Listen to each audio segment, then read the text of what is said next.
Assalamualaikum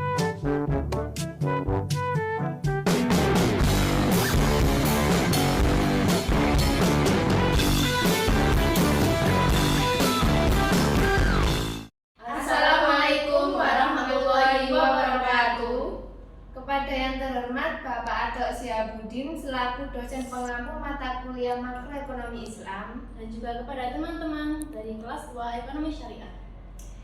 Kami dari kelompok 6 akan menyampaikan hasil diskusi kami yang berjudul Politik Ekonomi Islam dalam Pengendalian Inflasi. Sebelumnya perkenalkan, nama saya Alga Salsabila. Saya Ikrimah Zahra. Saya Eka Silviatur Rahma. Berikut hasil diskusi kelompok kami.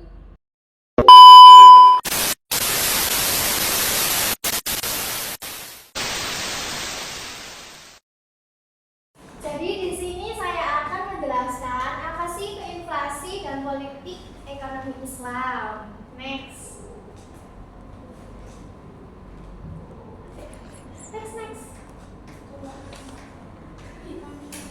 Jadi ini adalah poin pertama, yaitu ada pembahasan.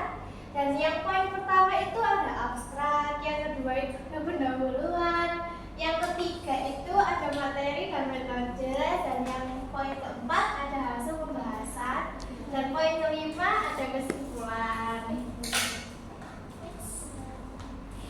Nah, jadi ini abstrak ya.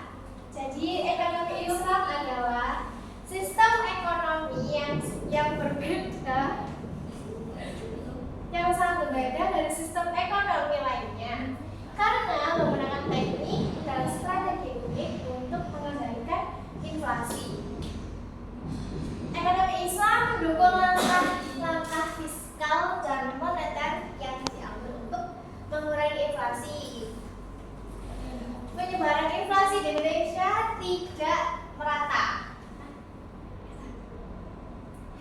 karena Bank Indonesia sebagai otoritas moneter tertinggi di Indonesia memiliki tujuan untuk mencapai dan menjaga stabilitas nilai rupiah. Next. Nah, ini pendahuluan dari pembangunan ekonomi. Suatu negara seringkali berupaya mencapai lapangan kerja yang didefinisikan sebagai tingkat kemakmuran ekonomi yang tinggi dengan berkurangnya kapasitas pengangguran di antara elemen-elemen produksi perekonomian. Oleh karena itu, hal ini perlu dikelola masyarakat agar kesulitan akibat kenaikan harga, terutama mereka yang berpendapatan tetap dan gaji rendah. Next.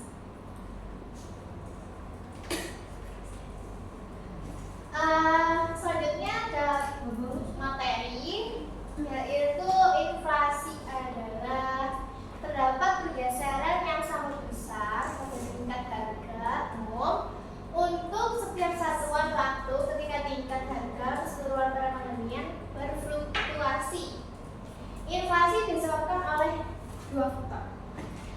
Yang pertama adalah daya tarik permintaan atau likuiditas dalam inflasi alat tukar, dan yang kedua adalah proses produksi dan perendahan distribusi.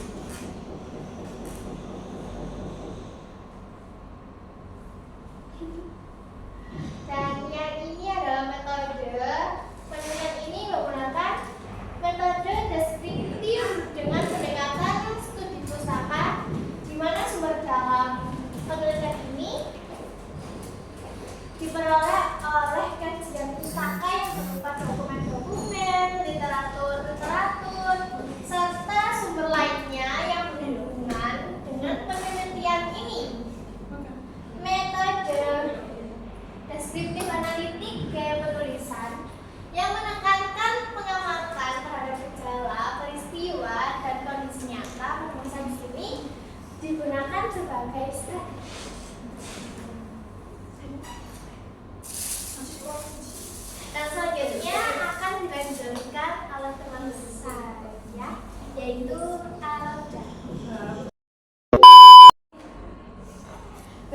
Selanjutnya hasil pembahasan ada 3, yakni kontribusi politik ekonomi Islam, pengendalian inflasi dalam politik ekonomi Islam, dan pengendalian inflasi menurut pandangan ulama. Kontribusi politik ekonomi Islam. Inflasi didefinisikan sebagai ketika daya beli mata uang suatu negara menurun karena kenaikan harga yang terus-menerus. Inflasi dibagi menjadi 2 kategori, yakni inflasi natural yang disebabkan karena faktor alam, dan yang kedua inflasi yang disebabkan oleh kesalahan manusia seperti korupsi, pajak yang berlebihan, serta pencetakan uang yang berlebihan. Pengendalian inflasi dalam politik ekonomi Islam. Pengendalian inflasi menghindari riba seperti bunga, borong, mesir, dan sulung. Ada 3 pihak yang bertanggung jawab atas pengendalian inflasi seperti otoritas moneter, pemerintah, dan masyarakat. Pertama, pengendalian inflasi oleh Bank Indonesia selaku otoritas moneter dengan 4 cara seperti menjalankan operasi pasar terbuka dan menetapkan tingkat diskonto. Yang ketiga, menetapkan syarat minimum cadangan, dan yang keempat, menyediakan kredit. Yang kedua, pengendalian inflasi oleh pemerintah dengan memiliki akses langsung untuk mencegah gangguan yang dipengaruhi oleh kejutan di sisi penawaran yang bersifat struktural seperti di bawah ini. A. Mengatur pasokan barang, B. Mengawas pasokan barang, C.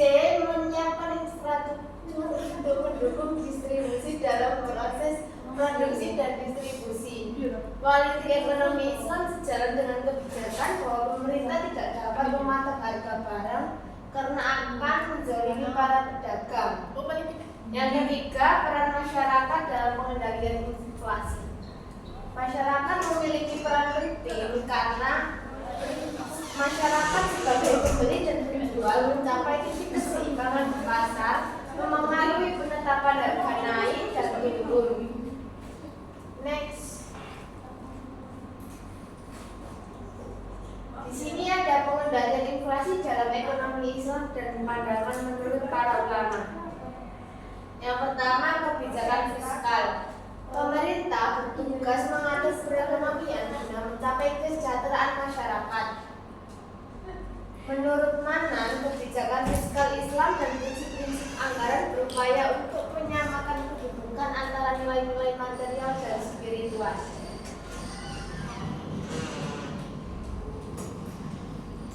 Pengendalian inflasi menurut Urat Cakra, yang pertama, perbaikan moral. Karena kesejahteraan manusia dapat dicapai dengan memenuhi kebutuhan material dan spiritual masyarakat.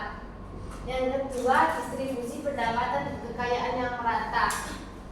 Semua sistem perekonomian mengupayakan pemerataan pendapatan dan pemerataan kekayaan, namun hal ini tidak mungkin terjadi tanpa kepercayaan yang didasari oleh keyakinan akan persaudaraan manusia.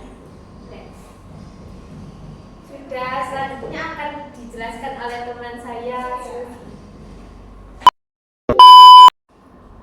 Nah, yang selanjutnya yaitu penghapusan riba. Apa yang kalian ketahui tentang riba? Jadi riba itu sendiri kan dilarang dalam dunia ekonomi syariah karena hukumnya emang haram. Penghapusan riba dalam transaksi ekonomi syariah sendiri bukan hanya sekedar kewajiban agama, namun juga dianggap dapat terjadinya ketidakadilan dalam ekonomi dan kezaliman umat manusia. Gagasan bagian keuntungan sangat penting untuk membangun kondisi perekonomian yang stabil. Kebijakan fiskal suatu negara memiliki dampak yang signifikan terhadap keadaan perekonomiannya. Nah, untuk mencapai tujuan pembangunan ekonomi sendiri, pembuatan kebijakan dapat menggunakan beberapa cara, yaitu yang pertama, pengendalian pengeluaran pemerintah. Anggaran negara harus tetap digunakan oleh pemerintah sesuai dengan yang direncanakan agar tidak melebihi batas yang telah ditentukan yang dapat mendorong pertumbuhan jumlah uang beredar dan sebaliknya. Yang kedua yaitu pengenaikan dan penurunan tarif pajak. Nah, yaitu dengan menstabilkan daya beli masyarakat dan kapasitas menghasilkan produk dan jasa dengan mengatur undang-undang perpajakan. Yang ketiga itu memperbaiki cara zakat untuk dikumpulkan dan digunakan.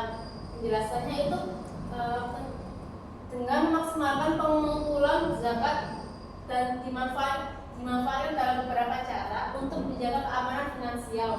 Hal ini dilakukan berdasarkan premis bahwa ketika suatu perekonomian mengalami kesempatan kerja penuh, peningkatan permintaan agregat tidak akan mengakibatkan peningkatan pendapatan nasional real.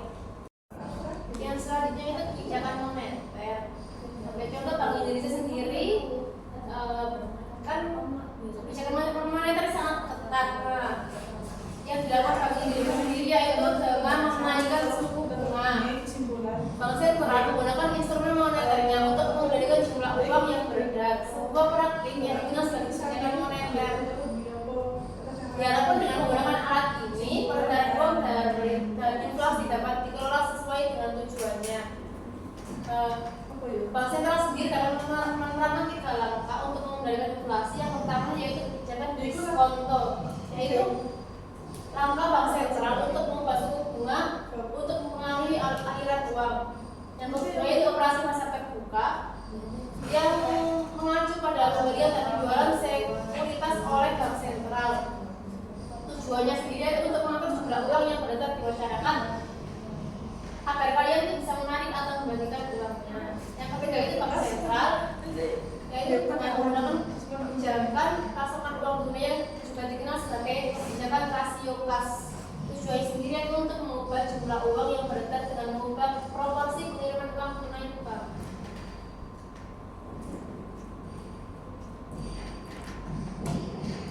Apa sih tujuan kebijakan moneter itu? Yaitu untuk mempercepat aliran uang ke dalam perekonomian real untuk penggunaan yang optimal dan berkelanjutan yang dapat mendorong stabilitas dan pertumbuhan ekonomi. Perbankan sendiri itu harus mengarahkan kebijakan moneternya yang berupa sehingga mendorong pertumbuhan jumlah uang yang beredar untuk mendukung potensi pertumbuhan pembangunan. Untuk menjaga tingkat harga ekonomi Islam tetap stabil, ada beberapa elemen yang perlu diperhatikan. Yang pertama yaitu riba.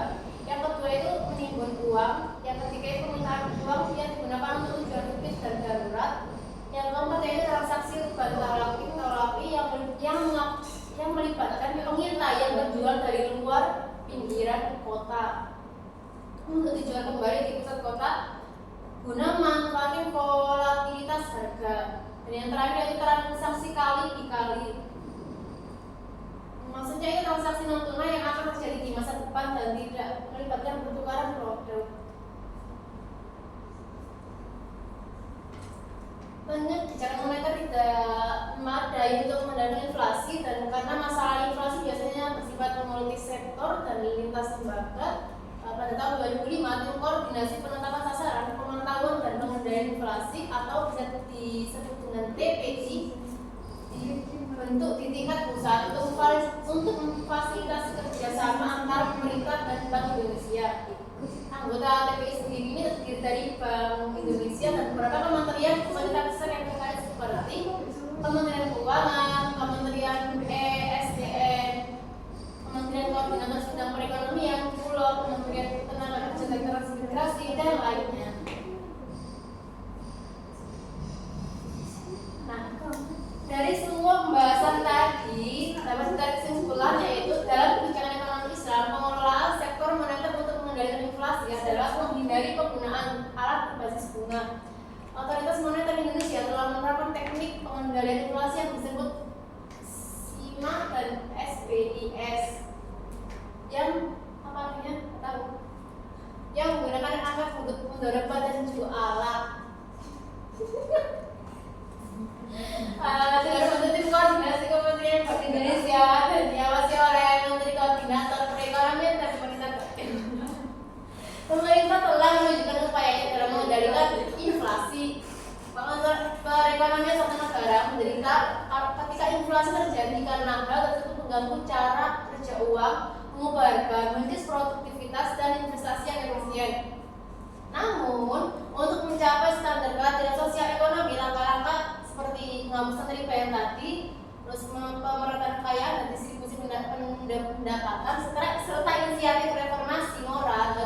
stabil untuk menjaga stabilitas harga.